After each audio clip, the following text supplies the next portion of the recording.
I found the ring, the solution for my crow's feet. I found these in Harbor Freight. They call them a wrench ring. It was like $3 for 2 of them. And it's perfect. Perfect for what I need. Compact, easy to carry, and when I need one, I can just flip it around, get to the one that I want, open it, and just easily take the one off without having to remove them all. You know, just like keys on a ring. So, very happy with that. I don't know about a lot of this stuff. This stuff has existed. I'm pretty sure this has been around maybe since the 50s, but I didn't know about it. I didn't know of a such thing as a wrench ring, but I was glad that I found it while I was browsing. I was actually looking for like a giant key ring, and then I seen this just hanging on the end cap. And I was like, oh, that's exactly what I need. I was like, a wrench ring? Yeah. So I like to go in there and kill time in between jobs, look around, see what's new, see what might be useful, and pick up some things that I might need. And I always end up finding something. I found these. I have mini hose clamp pliers, and these have like a little texture in the jaws, and they're locking. Would have been great if they would have stamped in Allen key or something to where you could tighten it down some more, but you can always just use a pair of pliers. But yeah, I think these will be helpful. They remind me of the design right here of my Blue Point pair, but they're using just like a standard locking plier style to do that. So that's pretty great. Do I have any of those in here? I believe I have all of my hose clamp pliers on the truck because I use them a lot. And I need to go through the truck because I have some very small ones that I haven't seen in a while. And I need to make sure I still have them.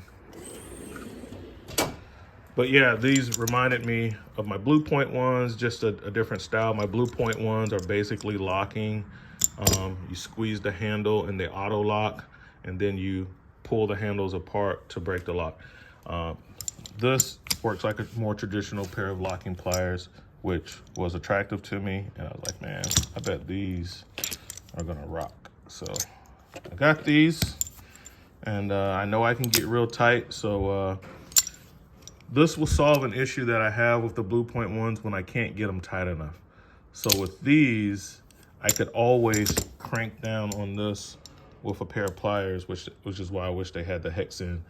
And I can get them a little tighter. I can kind of fine tune the tightness until I get it to where the line is not leaking. And normally that's gonna be a fuel line that I'm having that problem with, that has the pressure of the tank on it just from gravity pressure, and it's still you know, so that's gonna be great. Got this little set, I haven't opened it yet, of precision screwdrivers. It's important for me for the case to hold up. I have 2 or 3 sets of these.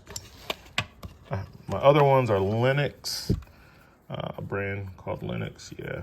Then I have the Huskies, which didn't come in a case, and it's hard for me to keep up with them. So the Pittsburgh, I definitely don't mind cheaping out on something like this. You know, I'm only using this in a low torque application, taking apart an electronic case, working with potentiometers, specifically the adjustment screw for the buck booster on the Aqua Hot. You need a very precision tip screwdriver to fit that, and it's probably going to be like this one. And thermostats and stuff like that. But my snap-on set is good for the thermostats and stuff. But when it gets down to like a lot of those smaller potentiometers, like the screw for the voltage setting on the buck booster for the aqua hots, and some other potentiometers on some other devices, you need really small screwdrivers. So I have those. I think my Linux set, which does come in a nice case and it's compact, it's on the truck somewhere. I need to find them.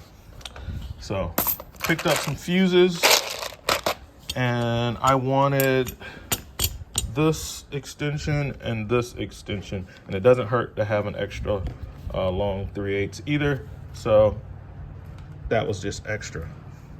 Also picked up another cheap set of double alligator test leads.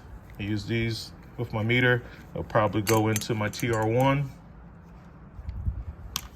Some Teflon tape and a magnetic tray.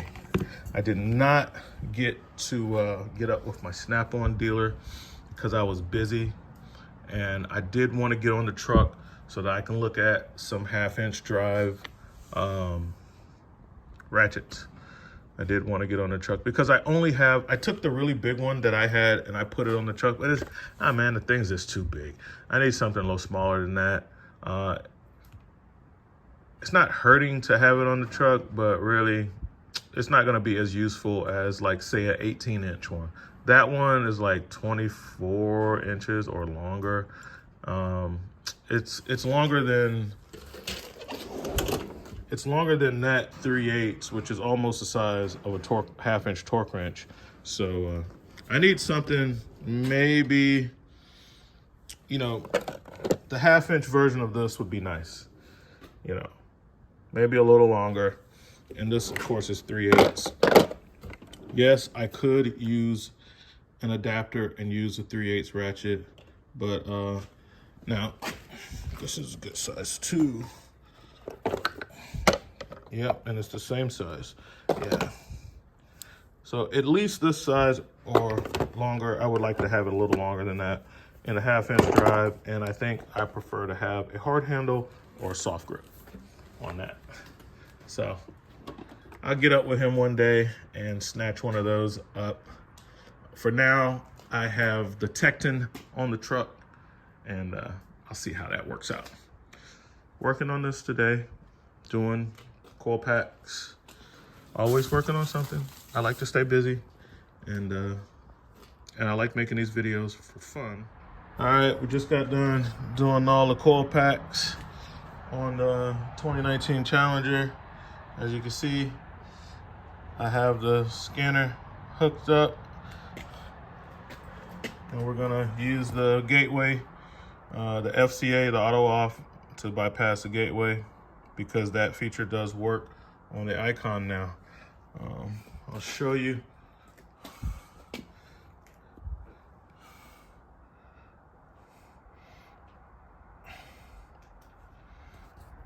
And I'm using the hotspot on this phone. Okay.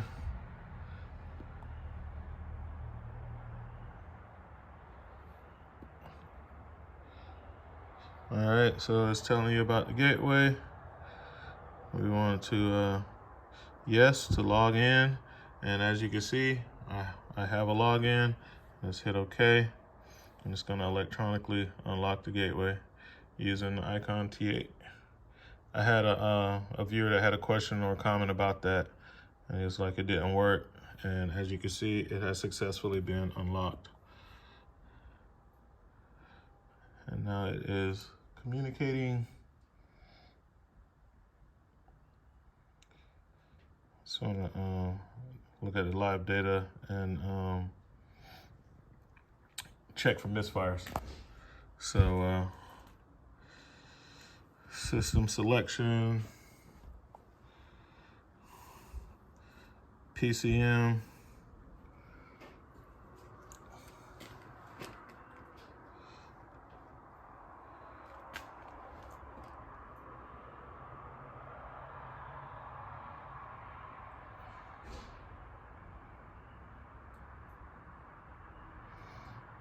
Just want to look at the misfire data.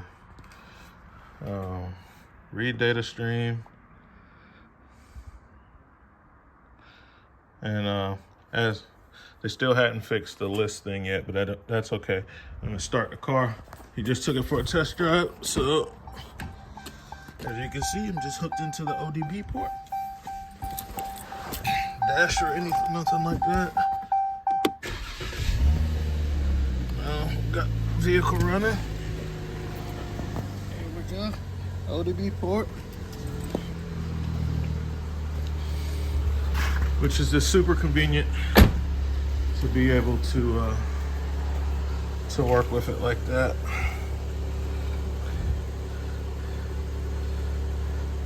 And you can check by name. So since I want to check misfire, type in miss and see. I don't see it.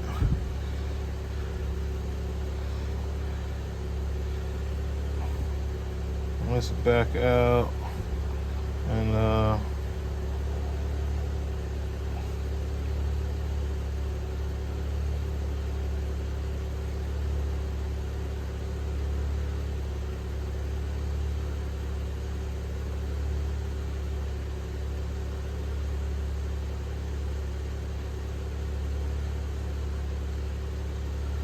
yeah, that should be in the PCM.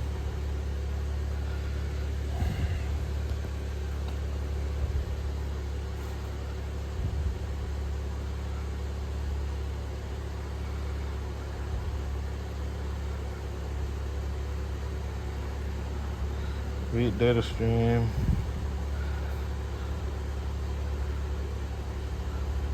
Look at my misfire data.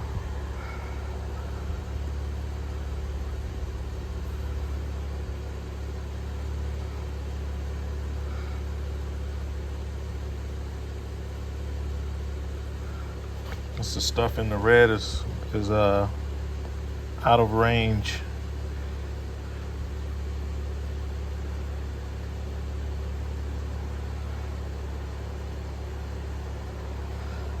This car does have a tune on it. So,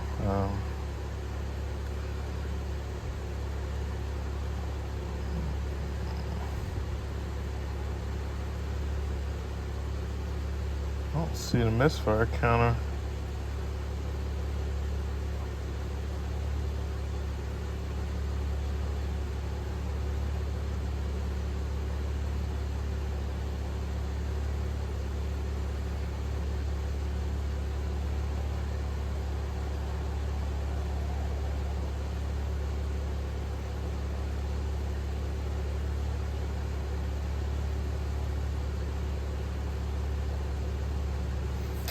I don't see it, guys.